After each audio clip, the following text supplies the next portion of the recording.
Okay, so today we are going to go over about optimizing your homepage on your website, optimizing your side menu, doing product research for your homepage, and how you can do some product sourcing. So let's start with the homepage. Why is the homepage so important? I'm going to be using this website as an example. This is a new site specializing in Chrysler 300C. So most of your visitors who are going to come to your website are going to end up on your homepage one way or another. Even if they didn't come through your homepage to your website, so let's say they accessed your website through a product page, the chances are that they're going to end up on your homepage when they are going to be looking for more products. So basically they're going to end up, from the homepage clicking, from the product page clicking on home and seeing what you have here. So imagine your homepage as being like a homepage that you would see when you go to Google. So when you go to the homepage, you expect to see exactly what you're looking for.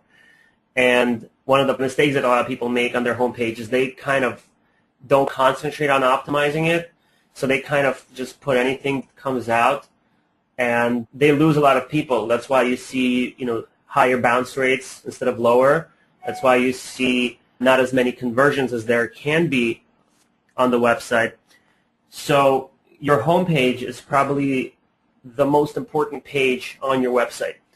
And one of the other things is that whatever is on your homepage, it has a much higher chance of selling than what's not on your homepage. The same way that Google works, when you type something in and you get the results, whatever is on top is more likely to sell than what's on the bottom or what's on page 2 or page 10.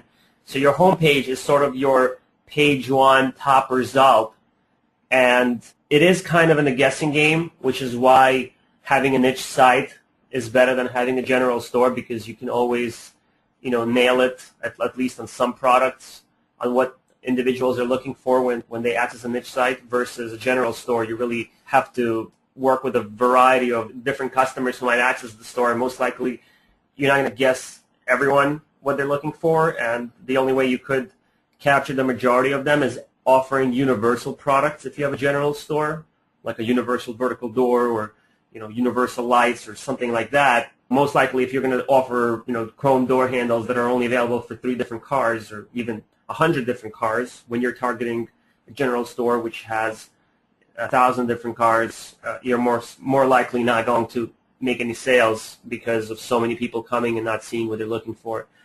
So basically what I'm trying to get at is that if you have a general store, your bounce rate is going to be higher, and the reason why it's higher because of your homepage. Because when individuals come to your homepage, they don't see what they're looking for, which makes them leave. So your homepage is not supposed to be like another Google search. It's not, that's why people go to Google search, to find what they need. And when they go to a website from Google and end up, let's say, on your website, they're expecting to see exactly what they're looking for, or at least something relevant to what they're looking for. They're not expecting to see something they're not looking for. And as soon as they see that something that they're not looking for, they're going to exit the same way they came in. So what I'm going to be talking about is how to optimize your categories, which end up getting displayed on the side menu. I know we were playing with them for a few weeks, trying to get more statistics. So before we had them where we just had a main category show up, then we put the subcategories, which made the menu huge, as you can see here. In general stores, it was even bigger. So on this final fix, which was released the other day, and today we just had another enhancement, you can customize your side menu, you can customize your categories, and that's what we're going to be going over on how exactly to do that. So I'm going to show you by doing this little tweak that I'm going to show you today. And by the way, these categories are not optimized, which is why I'm working on this website, because I'm going to optimize what's here, and we're going to make it very relevant to customers who might come to the website. So what I'm going to be showing you, I actually myself did not know how valuable it was, and the only way I found out is when some people were reporting the little tweaks that they did. I'm going to show you what I'm talking about, but basically some people were reporting what they were doing They were saying they were seeing good results. So what I ended up doing is I always use the Custom Maxima website because it gets a lot of traffic as like a test dummy to see how well something is going to work. And when I did the test on Custom Maxima with these categories, products that have never been sold on that website started selling, which obviously got me really excited that we finally nailed on how to do the categories properly. And once I started thinking about it more and more, it kind of made more sense and why this way works while all the other ways did not work. So, if you're here today, you're definitely going to learn a very good lesson, which I just recently found out about, so most likely you don't know about it.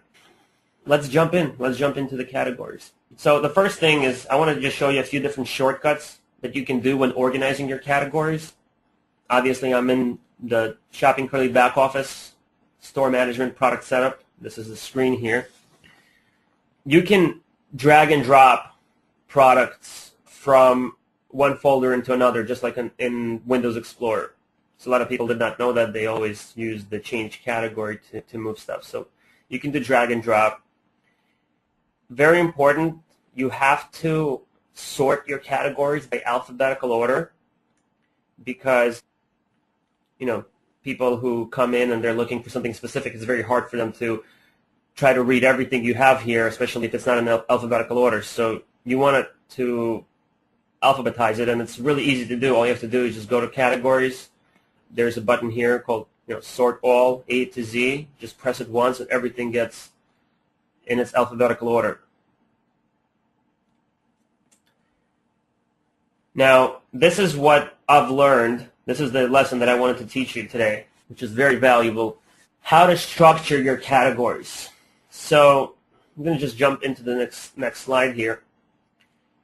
The way I found that the categories are supposed to be structured is just like we teach you about keyword research. General keywords, rich keywords, long tail keywords. I'm assuming that you have a general idea of what I'm talking about, general keywords, rich keywords. So here's an example of how these categories need to be structured. If you have your main category, like for example, this one isn't too bad, but well, I guess it is kind of bad. Like for example here, we have exterior. And under exterior, we have lighting, we have hoods, we have grills, we have fenders. So a lot of time, first of all, the reason why we expanded these, which is the subcategories to begin with, is because we had this exterior category, and people who were looking, for example, let's say for hoods or for lighting, they weren't able to find it because some of them didn't know that it's supposed to be an exterior. So we expanded them, but then once we expanded them, the list became too big. So then what we decided to do is separate everything out into these niche little categories, and the way we're separating them is we use a general keyword for the main category, and then we use a rich keyword for the subcategory. So in this example, if you have headlights on your website, you shouldn't have a category called exterior or lighting or something like that, because when people come to your website, they're not looking for lighting. They're looking for headlights or taillights or fog lights or something else. The only reason you would make a category called lighting and put a bunch of stuff in there is if the products that are in there are irrelevant to your store. In other words, if you're not trying to really push those products, but you still want to offer them for some clients, and you don't really care if people don't find them, then you can make a general category called lighting or exterior, and then inside you can put fog lights or accessories or whatever and just throw everything in there.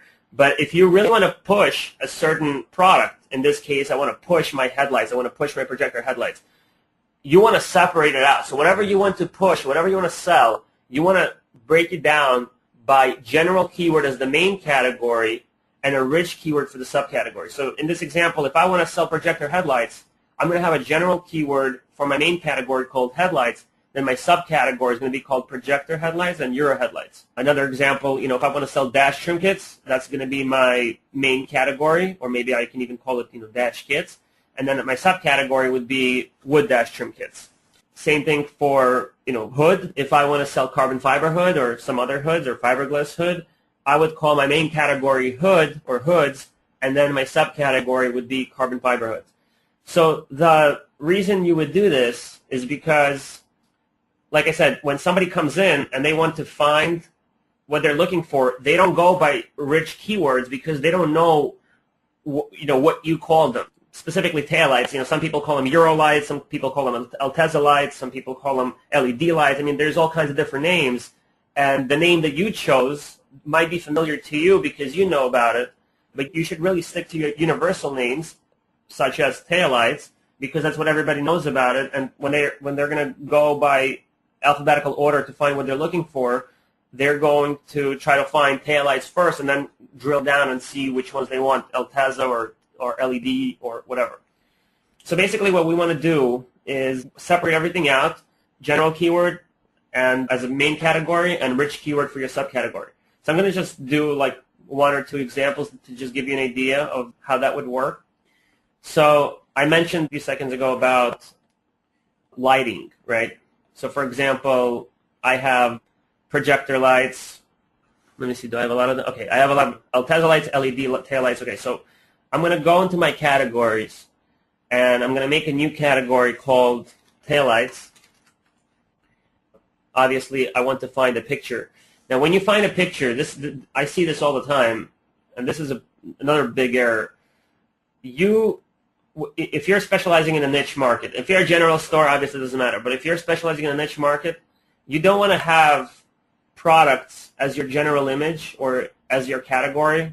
I don't know if I have some here. I guess they modified it already. So, for example, if I have exterior and I specialize in Chrysler 300, I want to see a Chrysler 300 here. I don't want to see an Escalade or some other car for my category. Because if you're going to start having random pictures which are not relevant to your customers, they're just going to, possibly leave. And eventually, as they go through all these different pages, more and more people are going to leave.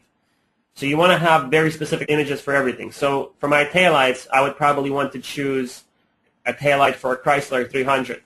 In case you don't know where to find them, good sources like Bing Images, type in Chrysler 300 taillight, and there's a bunch here. If you want to make a custom one, I'm sure you can find it real quick. So I'm going to download for my taillights. And keep in mind that I just put an LED taillight. That's considering that you want to push the LED ones. You might want to put the picture of whatever you want to push or whatever is relevant to your customers. So don't put, if my customers usually buy regular taillights or Euro taillights, that's the picture you want to put. You don't want to put just any picture of an LED taillight. And then for my subcategory, I want to make one called LED taillights, and want to make Euro taillights. Okay, so I'm not going to look for pictures for these, but let's say the pictures are already there.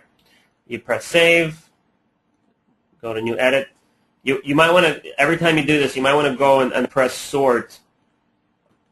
So it's alphabetical order. So we're going to go to exterior, we're going to go to lighting, and we want to start moving stuff to our new category. So there's two ways to move it. You can either press on it and click change category, or you can drag and drop it. So this one is Altezza taillights. I want to just drag and drop it here. And then for my LED taillights, I want to put it here. Let's see if I have anything else. SCS bezel, it's kind of relevant to the taillights. You might want to just, make chrome trimming. So maybe I want to make another category. By the way, if you don't want to keep jumping from screen to screen, you can right-click on categories, press open pop-up, and you can just manage the categories in both screens. So I'm going to just say this one's going to be called Chrome Taillights or Chrome Tail Light Trim. There we go.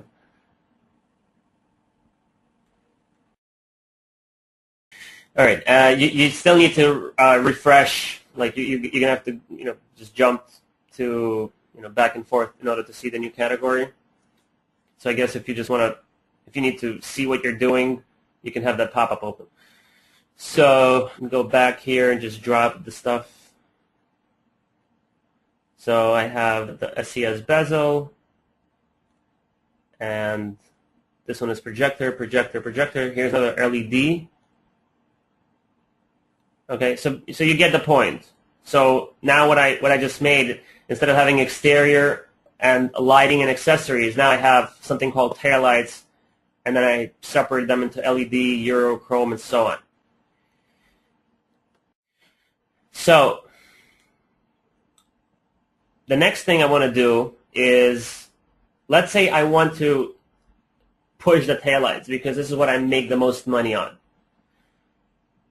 Just like in Google that I told you earlier, whatever is higher is more relevant to be clicked on, which means that even though I have it sorted by ABC order, if I really want to push my taillights, I want to move it all the way to the top. So don't just start moving everything to the top, but put whatever you really want to push. In my case, for example, I want to really push my dash kits, so I would put my dash kits all the way on the very top versus putting it somewhere in the middle, even though it's not going to be in alphabetical order. So the way you do that is, the way you organize your categories here is how it's going to be displayed on the website. So if you want to push your taillights to be above everyone else, just, here's the arrow button, just move it all the way to the top, and now the taillights are going to show up number one on the side menu of your website. Now, to address this huge menu, okay, one of the things that you want to do, kind of just skipping back and forth in these bullet points, but we're just going to address this whole slide. One of the things you want to do is do not flood your website with products. Don't flood your website with products, and don't try to show everything to your customers. Only show two things. One is what's hot, and two is what's hot plus you make money on. So if you have a really hot product but you don't really make money on it, the only reason you should really try to show it to your customers is because it's relevant, meaning that if they don't see it on your website, they might leave your website because they might think that you don't have a good enough selection. If that's not the case, don't show that product at all. Just let it be there in your categories, so your visitors can come from the search engines and find the product. So if they search, using the vehicle search, they can find the product. But don't try to push it, and don't, have it all over the place. So what you want to do is you want to minimize your menu. You want to make your menu to be as tall as your body. You don't want to exceed it, right? So this one is exceeding the body. So the way that works is we enhance this is the enhancement that I was telling you about earlier that we just released this week. If you go to Store Management Settings, Website, click on Settings, then we click on Side Menu, you'll notice here that anytime you add a new category, you now have a choice to include it in the side menu or exclude it. Whatever you have as of today, before this update, it's automatically included. So if you want to get rid of a category from your side menu, so you're not getting rid of it from the website, you're just getting it rid of from the home page. Okay, it's not even the subcategories, it's only the home page. This is the side menu for the home page. So if you want to get rid of it from the home page, all you have to do is uncheck mark it. So let's say I don't want to have accessories on my home page. Now, I might want to have rotors. I might not want to have brake kits because they don't really sell well. Electronics, I don't even want to have it on my home page. For engine, I don't care about engine management or fuel components. My customers usually buy air intake systems, so that's what I want to display. And by the way, we shouldn't have the word engine as the main category. We should take air intakes and separate it out. That the air intake would be the general keyword, which is the main category. And then our subcategory would be the rich keywords, which is short ram intake, cold air intake, and so on. So we wouldn't even have this one, but let's say it's there, so we're just going to select it. So for exhaust, we don't want catalytic converters because nobody really buys them. We want to see exhaust systems, though. For exterior, keep in mind that we're limiting you to show 5 subcategories. So if you have more than 5 in your main category, you might want to consider splitting it up into general and rich. And you shouldn't have more than 5 anyway unless you have a really big store. If you have a niche store, there's no reason to pack everything into it. So I'm not going to bother with this one because I need to actually fix this whole thing. And there shouldn't be a category called exterior. I'm going to separate everything out into its appropriate category. Interior, dash trim kits, I'll leave. I don't know why Horse is an interior in the first place. I'm going to have to check this and fix it. Racing pedals, nobody really buys. Racing seats, nobody really buys. Shift knobs, people do buy. If you only have one subcategory, no reason to show it unless, it's really relevant, unless you have like headlights and projector headlights and you want to make, sure people find the word projector headlights, then you would show it. Otherwise, you wouldn't. And for suspension, yeah, these are all relevant. Okay, so we're going to press save. Now, this menu is a part of the cache. What that means is it updates itself anywhere between 5 minutes to an hour, sometimes longer, depending on how busy the servers are. What that means is that when you press save, it's not going to automatically update itself. The reason there is a cache in the first place is so your homepage loads faster for new visitors, because it's not going to, when the new visitors come in, the server is not going to have to go and look up the whole database for what fits that car or, what's available on your website and try to, ping it every time there's a hit to the website. So the cache means that these are saved static results and they get updated once the refresh happens, which can range between 5 minutes to an hour. So don't get frustrated if you modify your side menu, press save, and it's not changing. It's going to change eventually. So let's say that this is done. We'll check back later to make sure that that's how we want it organized. That's how you do the side menu. So key to remember is maximize the amount of categories you have as far as main categories. Minimize your packed out categories, the ones that like exterior and you have everything in exterior there. So body kits would be a main category, and front bumper, rear bumper, full body kits would be all your subcategories. Door handles, again, that could technically stay under exterior if you don't really sell a lot of it. So whatever you don't sell a lot of and you don't really want people to find it, you can just either exclude it from the side menu completely from the homepage, and you can leave it there so it stays there because we don't really care about it. So you only separate a main category and subcategory if the product is very important to you and for your customers. So if you really want to sell it, that's the only reason you do it. Otherwise, you keep everything, in this bulk category and just, disable whatever is not very relevant from the homepage using this setting. Okay, category anchor text is the names of your categories. Try to keep them as small as you can. Okay, so if you have the word like, I saw this one, like fuel components, injectors, and accessories, okay, cut it down to just fuel components. I mean, if you have so many words in there, most likely you just need to separate these categories, but try to keep them super short and super targeted. So general keyword, think of general, 1 word, 2 words max. Rich keywords is like 2 to 4 words max. The only reason you would go another level down to a subcategory is if you have a really big store, a lot of products packed out, and you kind of don't want to confuse your visitors. That's the only reason you want to do that, and maybe separate either by brand or separated by a long tail keyword.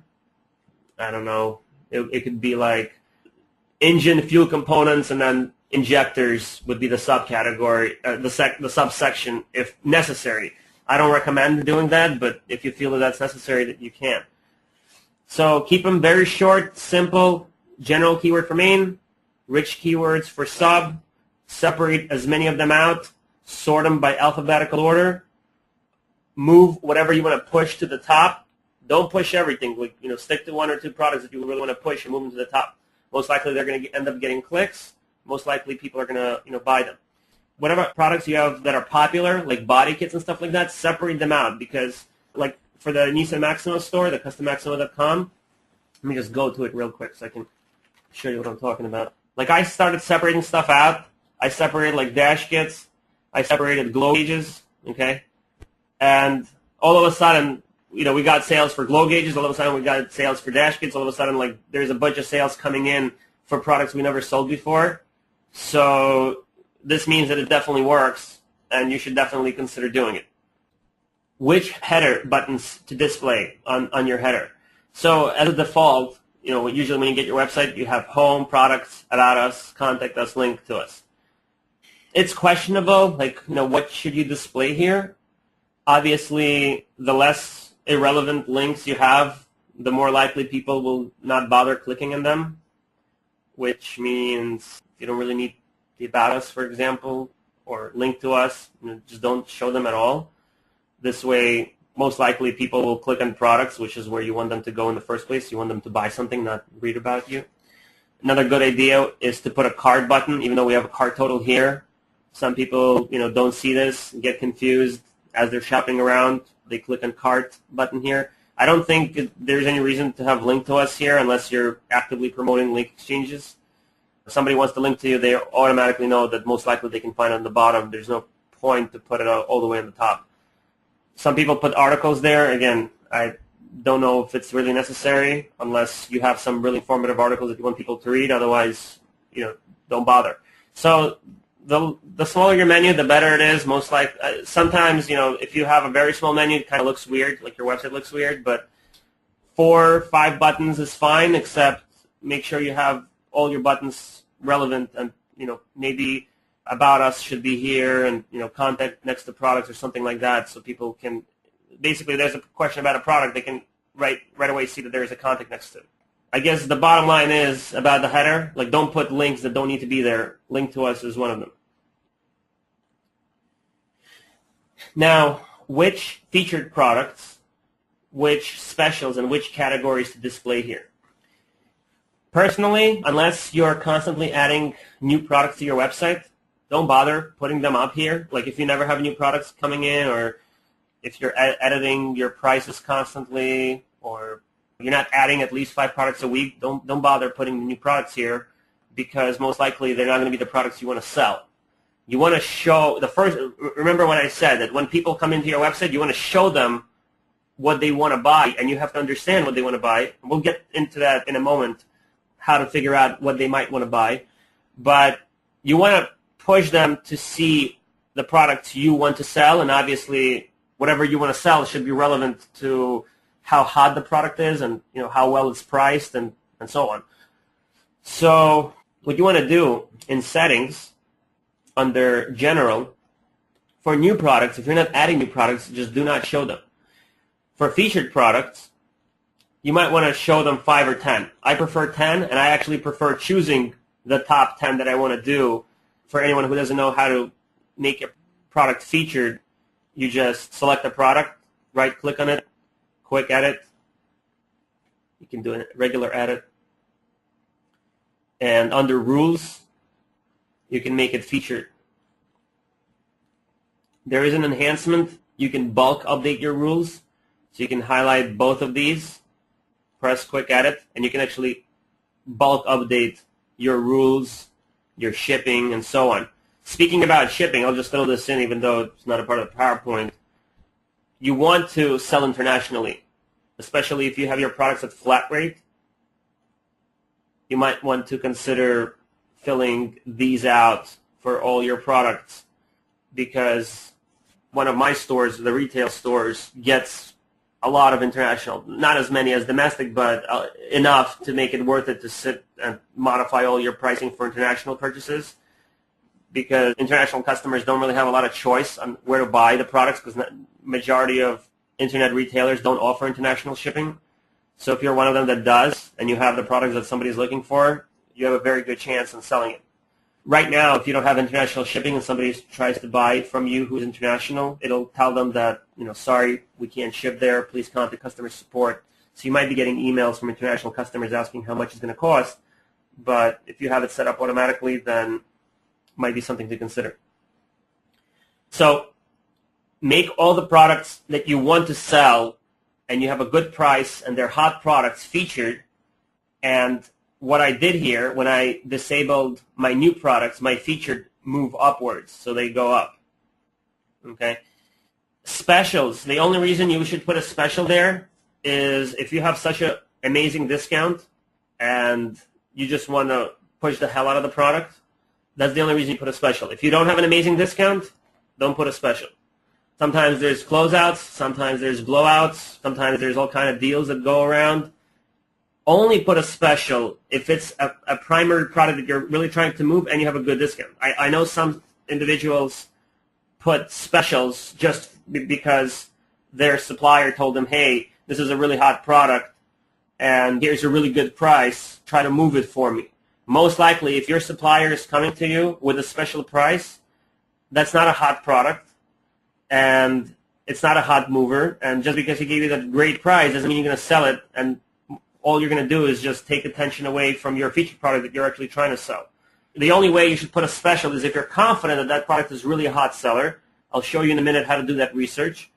And if you really have an attractive price that no one else can even touch because it's so low, especially with your discount code, and it's a hot product, you have a good price, it's one of your primary products that you want to try to sell, then put it as a special. Otherwise, don't bother putting a special. I mean, you can make specials on your website, just don't put them on your homepage.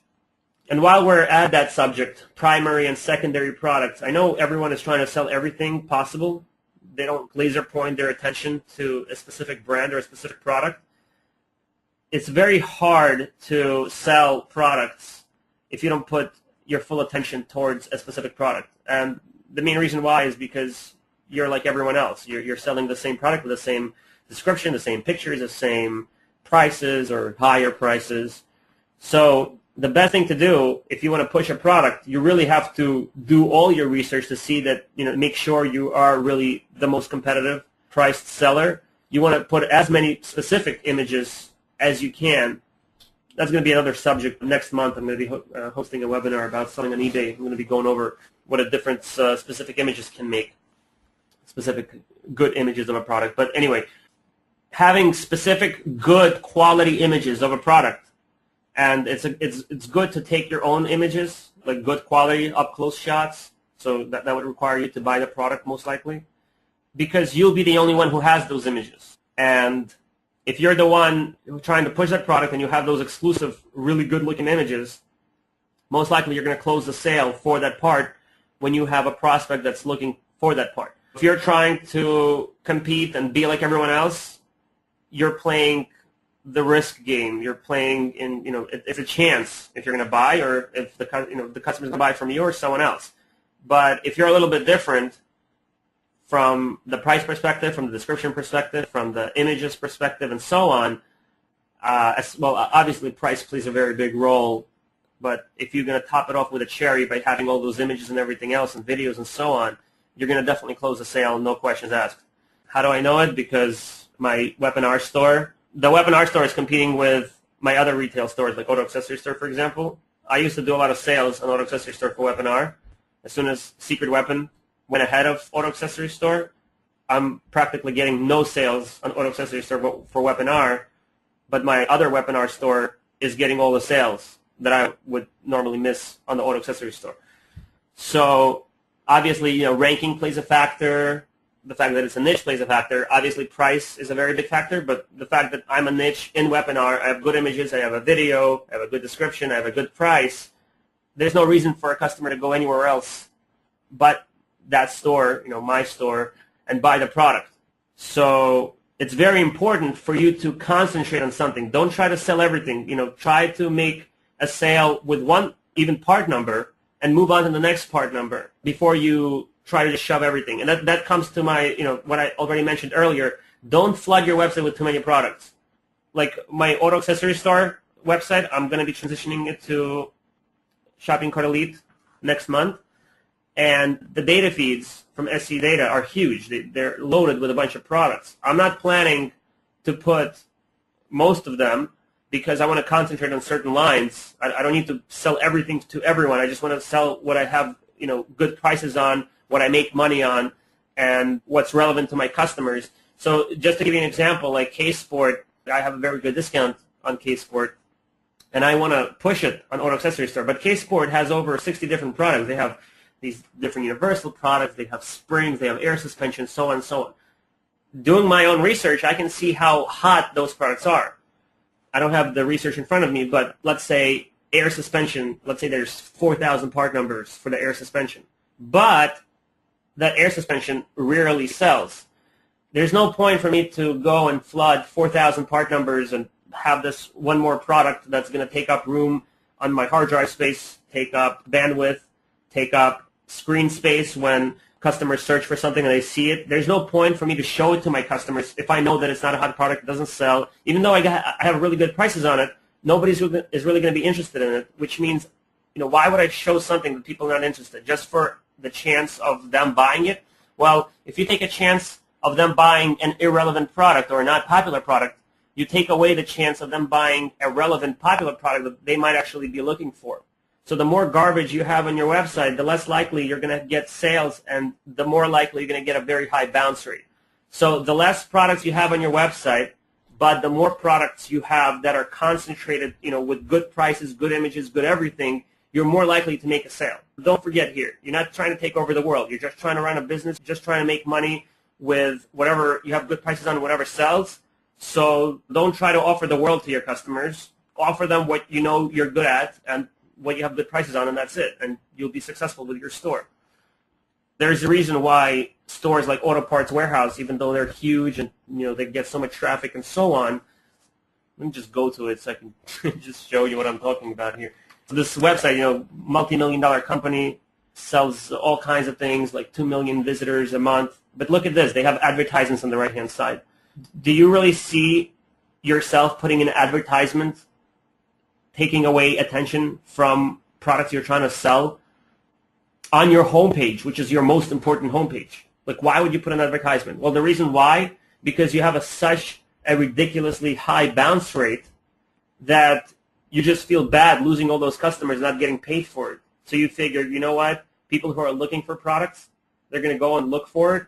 And people who are not looking for product, at least I'm going to try to make money on it with an advertisement. So when you see someone putting advertisements on their homepage, their product pages, or their categories, that means that they don't know what they're doing. The reason they put the advertisement there is because they have such a high bounce rate, and they can't figure out on how to lower it and how to organize their products and how to cater to all their visitors who come to their store. Obviously, in this store's case, they got like 2 million visitors coming in, so you really can't guess what all of them are looking for.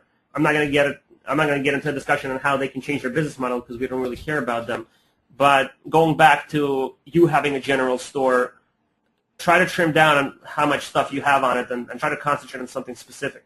If you have a niche store, you have a better chance of selling than anyone else because you have the extreme quality traffic coming in. Most niche stores get a very low bounce rate compared to general stores. General stores will get anywhere from 50% to 80% bounce rate. Niche stores can get anywhere from 15% to 30% bounce rate. If you have more than 30%, you have to work on your products and your categories and so on. There's no reason to be over 30% bounce rate on a niche store. On a niche store, you have to sell the products. I mean, if you have the traffic, there is no reason for you not to sell the products. It's a matter of fact of showing the right product at the right price with the right pictures to the right customer. And yes, you're playing the guessing game, but let's go on to the next slide and figure out, what exactly sells and how do we figure out what's going to sell. Before I go to the next slide, I guess I missed these two, About Us and RSS feeds. These are real quick. Do not leave your newsfeed blank. If you don't have time to keep up with your newsfeed, I believe I have a video under tutorials talking about capturing somebody else's newsfeed, someone else who's talking about products. In this case, I tapped into Chrysler's Twitter account, and Chrysler is doing updates and talking about their new releases and their new shows and whatever, and that's what's getting updated. So if you don't have time to keep up your newsfeed, tap into somebody else's. Preferably, you keep your newsfeed active with your own stuff. So once a week, just tweet about one of your products. The results get cached. It's not going to hurt you. One of the enhancements that we're working on is once you publish your own RSS feed, your Twitter gets automatically updated, which is going to be easier to maintain, so you don't have to keep posting internally and on Twitter. So you can post internally, and it's going to go on Twitter and go on Facebook. But in the meantime, just, if you have specials running, you don't want to put them here, you can just talk about them in the news feed. You can tap into any kind of RSS feed. It doesn't have to be a Twitter or a blogger. Anything that has RSS, like XML file, you can tap into it. So anybody's feed, doesn't matter who it is, if it's your competitor, tap into it. about us, just make sure it looks nice and it fills up the space. Some people I saw were putting in custom 300C specializes in and putting a bunch of keywords. Don't know if it's necessary because your side menu has all those keywords, but just fill it up so it's nice and clean, and don't leave it blank. Don't do any funky feeds on it. Don't make it bold. Don't make it stand out. We don't want that about us to stand out. We want our featured products to stand out. All right, so let's jump into how do we know what sells. So I've been promoting these videos. A lot of people don't have time to watch them, so I'm just going to do a quick run in this webinar about them. Under topic, I made a tutorial, so help tutorials topic, I made a section called Finding What Sells, and specifically video 29.7, 29.8 talks about how to do that research. The research has to do with Terapeak and then using Mazenda to capture the results and email them to you so you don't have to go to Terapeak every time and figure it out. But let me just show you a quick example. I'm going to go to Terapeak. I'm going to go to search top sellers. And I just want to see what's been selling for the 300C because that's my niche. I'm specializing in it, and I want to see what's been selling. So one of the things about this, I use this tool for two reasons. Number one is to figure out how good my market is. In other words, how much money is there to be made for me in this marketplace? And the way I evaluate that is I see how much sales there are on eBay throughout everybody's seller's account for the past 30 days. I add those up, and you can add them up just by going to report, typing it in, press search, and you're going to see the one big number. It could be $100,000, it could be $300,000, and so on. So based on that number, then I go to Google and I see how many competitors I have for my niche store that I'm competing against. And basically I kind of see, what if I tap like a small percent of those sales? What if I tap into a big percent?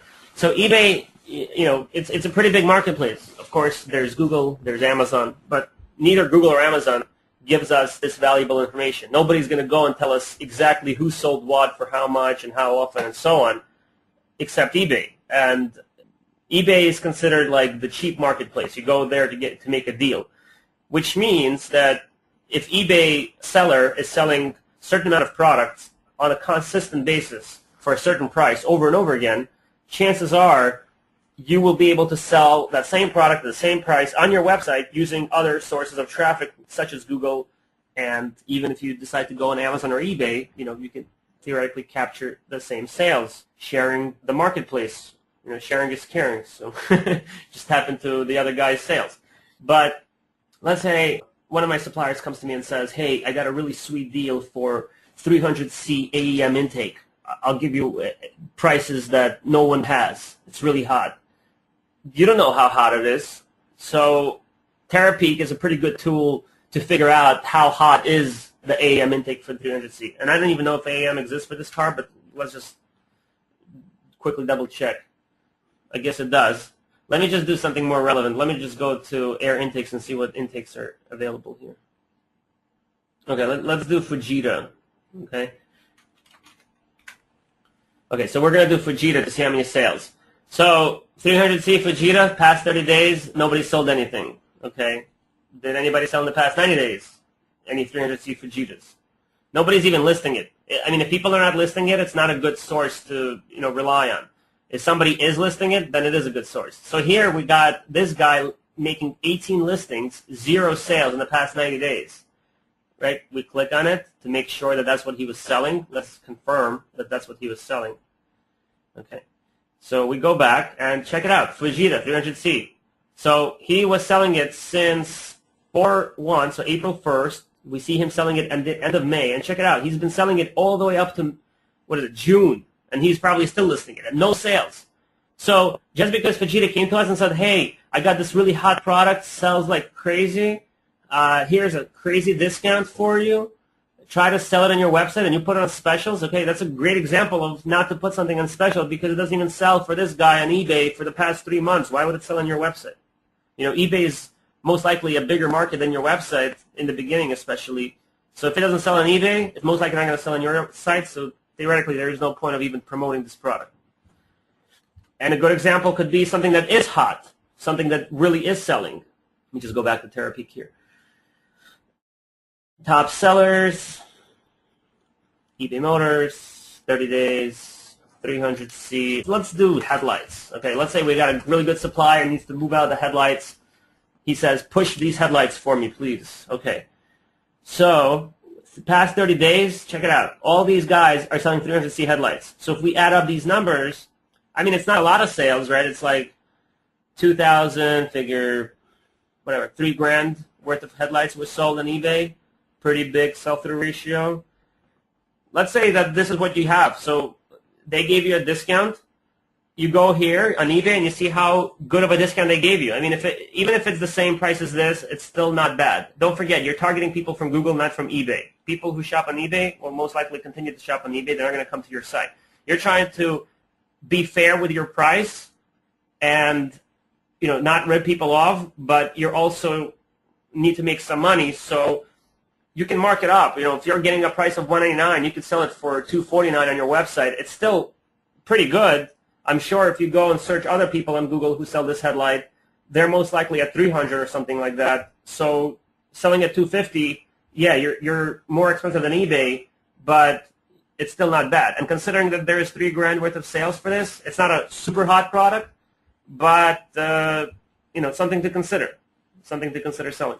I know what is a hot product, specifically for 300C, the dash trim. Let me just type in dash kit instead. Okay. So the past 30 days, you notice we got, I guess it's similar to headlights. So we got like 4, so 8, 9, about 20 sales for dash kits sold on eBay. Specifically, this guy sold 8 of them. Again, you click on it, see how many he sold, what price, what his auction looked like, and so on. Okay? So based on whatever you know is hot, whatever you make money on, and whatever you believe people will buy because there's X amount of sales on eBay, that's what you put on your homepage. So your homepage should consist of products that are hot, that you make money on, that you have competitive prices on, and that's what you should display. And most likely the chances are that whoever comes to your site are in the market for that product, and most likely they're going to end up buying it. So that's how the sales occur on all my sites, Webinar, Maxima, the Auto Accessory Store, like all the other sites that I've done. I always put the products that I want to move, even though, like I said, like dash kits, for example, it might not be as hot as headlights. But you know what? I make more money on dash kits. I can sell one dash kit and make twice as much as if I would sell one headlight, while the dash kit is twice as cheap as the headlight.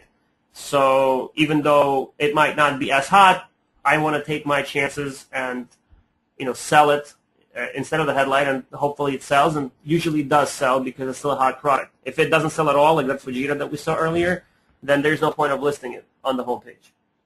Now, using this Terapeak tool, you probably saw an announcement. I'm able to run some of the queries for you and give you the results for free. So if you really want to see what sells based on Terapeak and you don't want to buy Terapeak, I highly recommend that you take advantage of this. It doesn't cost you anything. And while we're doing it, you might want to ask me to run certain brands or certain niches, and I'll show you exactly what's been selling, what sells. Especially if you're in the partnership program, I can even give you a report of what sells every 30 days, as long as you're going to commit that you're going to work on that report and try to put everything that's hot on your website, on your homepage, negotiate discounts, and so on. If you want a report ran, just email me. You have my direct email, and we can go from there. Okay, so as far as sourcing products, now a lot of people ask me, like, whenever I give you this research list on choosing the products to sell, a lot of people are like, this is way too much stuff. Like, where do I get the suppliers for all of this? Well, your goal is not to get a supplier yet because you haven't made a sale yet. It's going to be too time-consuming for you to add all the products, find the suppliers, negotiate the deals, so on and so on. And someone even mentioned this is going to be an eBay selling service. Well, I don't really care what you call it. You buying it from eBay or you're buying it from a supplier, you're still buying it from someone. You're not stocking it, so it doesn't matter if you're buying it from eBay or buying it from whoever. You're still a selling service. You're reselling products, right? You're not making products. So I want to talk about eBay product sourcing. You have the research report. How much do you sell the products for? Your best bet in the beginning is to add the products. Let me actually pull up something and just give you an idea. I actually did a full, instead of doing top seller, I did a full report of what sold. Notice there's $225,000 per month in sales for 300C. This also gives you a good statistic on when people buy the products, like what time. Might be something to consider when running promotions. Okay, so see a lot of wheels are being sold. Let me type in headlights.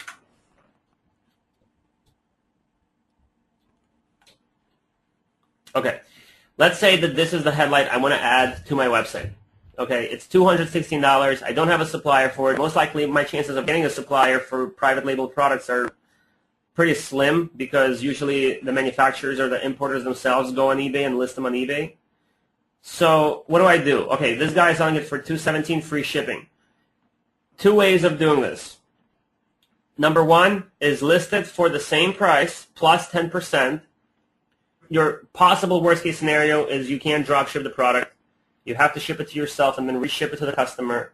So you're going to end up breaking even on the first sale. That's your possible worst case scenario. So in other words, you can't lose money on this if you do it this way.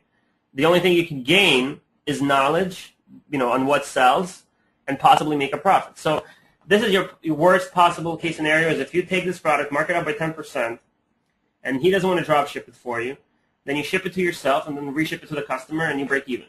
A better case scenario is he doesn't want to drop ship it, and you figure, you know what, you don't care if he puts eBay literature in the box. And when you pay with PayPal, you can add as many shipping addresses as you want in PayPal, and you can just say, ship it directly to my customers without even telling him. So you pay for the product, and you tell him that your shipping address is your customer's address. Sometimes there could be some literature in there, but you know what? You didn't make that much money for the customer to complain. I don't recommend this way, but this is only like less resort. I actually do this when, for example, I can't get this product cheaper. I can't make a profit on it. I have to end up drop shipping it with eBay's literature. So I'll email the guy and I'll tell him, listen, my regular supplier is back ordered. I can get one for you. It's going to come directly from a drop shipper. Are you okay with it? Yes, okay, perfect. He gets it. He doesn't normally complain, even if the price is a little bit lower on the eBay literature. Sometimes they don't put the eBay literature, which is good, but you might want to be aware that sometimes they do put a receipt in there, which you can ask them not to, but sometimes they put it anyway. So that's the second worst case scenario. The good case scenario is this supplier, you're going to contact them when you get the sale, and you're going to say, listen, I want to sell your product. Can you drop ship it for me? And they're going to say yes. And they'll do the drop shipping for you, and they might even give you a better price than what's on eBay. Usually they do give you a better price than eBay because if you go without eBay, they save on eBay fees, which is about 10%, and they end up giving you that 10%, which your 10% plus their 10% discount ends up in like a 20% profit, somewhere around there, and you end up making some money with it and drop shipping it. Sometimes they'll give you a discount but not drop ship it, so they'll ship it to you and you reship it so you still make money. And the best possible case scenario is you end up finding the product from another supplier who's going to give you even a better price than what it is on eBay, and you'll just start dealing with them, and there you go. You just found yourself a product that sells using eBay's research, not losing any money, and you started to make money with that one product. So to answer your question on how do I find a supplier for stuff that I see on eBay that sells, don't worry about it right now. Put it up on your website first, mark it up so you don't lose money. Once you sell it, then you're going to think about how to find it. If you just can't do anything at all, refund the customer. It's not a big deal, and take the product offline. But in most case scenarios, it ends up being where you can deal with this seller directly and drop ship the product, or you can find it from somewhere else and they can drop ship it for a better price than what the seller is selling it for. Sometimes I'll even find, let's say I get an order from Auto Accessory Store, and I'm a master distributor for some products. Sometimes I'll just randomly go on eBay and find that someone is selling it cheaper than my discount, as a master distributor, and I can just do that and buy from them and make the money. The second way of product sourcing, I only use this for high dollar ticket items. This is like, I really love it because for some reason I'm always in luck when I do this. I go to Google and I type in Craigslist.org with a star, right? Like that, site, two dots, star.craigslist.org. And whatever I'm looking for, it could be a part number, it could be title, whatever, usually by part number, like HKS exhaust or something like that. I'll actually find someone who bought an exhaust and is selling it because they need to get rid of it. Last time I did this, the exhaust was $1,500. I sold it for. My price on it was like $1,100 or something. I ended up buying it on Craigslist for $200 and shipping it directly to my customer. Brand new exhaust. The customer bought it, never used it, bought it for $200 instead of $1,100. It was a sweet deal. So that's another way of product sourcing. Like this one, I think this one is new too. I can get any other super part, MSRP, 150 or best offer. Okay, see, it says brand new HKS pipe. He did not put the part number in here. Usually they do. But see if he's like 150 or best offer. Well, you can tell him and be like, hey, I'll buy it for you for $50. And most likely he'll sell it because nobody else is going to buy it on Craigslist, most likely. So you can get a pretty good deal like that. So that's as far as product sourcing. Okay? If you can't find on eBay, check Craigslist. Maybe you'll find something there. Last thing, this is just finishing off the webinar. APS articles. I'm checking statistics on them all the time. The APS articles are responsible for a lot of traffic coming into the sites, especially the ones who are making a lot of them. For those who are not familiar with APS, you make one article and it posts a bunch of them based on whatever cars you selected.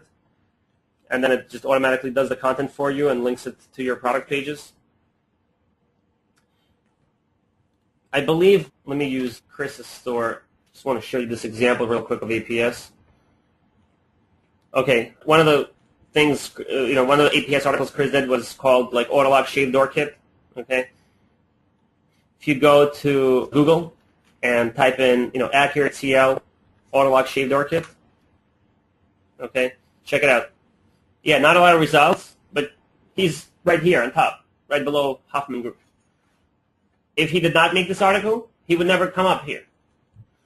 I haven't tried this one. Let me see if just Shave Door Kit works. Okay, he's right here also. Okay, so in other words, if he did not make this one article, which in return made him close to like 4,000 or 6,000 of them, he would have never ranked for all of these keyword terms because, he just wouldn't, because he doesn't have a page like that with that kind of title, with that kind of content. So because he did write one article, literally, how long can it take you? Like 20 minutes? You don't even have to write it. You can just paraphrase it from another article or whatever. One APS article for a universal product gets you 6,000 pages on your website. And all these pages are going to rank on Google. So the more APS articles you do, the more pages are going to get indexed on Google, the more traffic you're going to get. So even though this is not a very highly competitive keyword term, it's 18,000, but somebody might search for Accurate CL Shave Door Kit, and guess who they're going to find? One of your competitors, or if you make an APS article, they're going to find you. So APS article for universal products, very, very important. And believe me, I see the statistics of APS being triggered. Anybody who does APS articles, they get a ton of traffic coming into their website through those APS articles specifically, the ones that make the bulk articles. It's very important for you to do it if you want to get this free traffic coming in. If you're link exchanging your store, it's a no-brainer to make one article and get a ton of these pages created for you, and then all of a sudden you're getting all these links on Google. If you're too lazy to, we're all lazy. We don't want to write. If you go to Shopping Correlate and their download software, rank your website. One of the things I made here is 25 400-word articles, either with LSI and SEO validation, or you can get it without or with, two different price sets for 25 articles. So 25 articles is going to make you 75,000 articles. Okay, 75,000 articles will be made out of 25 articles that gets created on your website. And if you can't write them and you don't feel like paraphrasing them or whatever the case may be, it's 169 without the SEO or it's 269 with the SEO. This is like free traffic. You do it once and it just keeps coming in. And most likely it's going to result in a few sales here and there. You invested once, it's definitely going to make you sales. So if you make a profit of like $50 or $100 on one part that you're going to promote through the APS, it's going to pay itself off as soon as it gets indexed, as soon as the articles get created.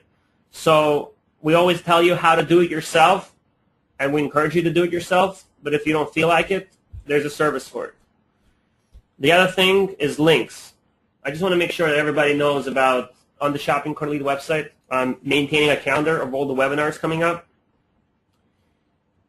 The one coming up on July 14th, I'm going to be talking about this package right here, how to get yourself 12,500 links pointing to your website.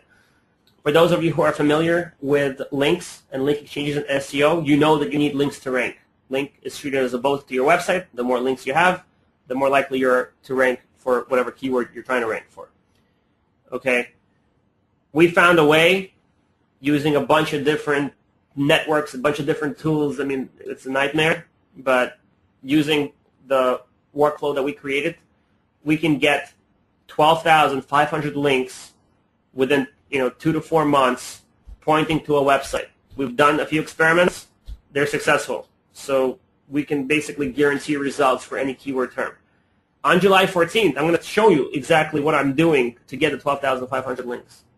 Most likely, you're not going to want to do it. I can tell you right now, because just paying for the networks every month, because these are syndication networks we have to sign up for that basically distribute the content for us, and they all cost money every month. So I'm going to show you how to do it, but most likely, I think 95% of you will not go through with it. And if you want to consider ranking, some people just don't have money, but if you don't want to do it and you do have the funds, this is like the king of getting ranked. Nobody's going to have 12,000 links pointing to their website. I can guarantee you this, okay? No one. None of your competitors are going to have even close to that. Like, they'll be lucky if they have like a few hundred.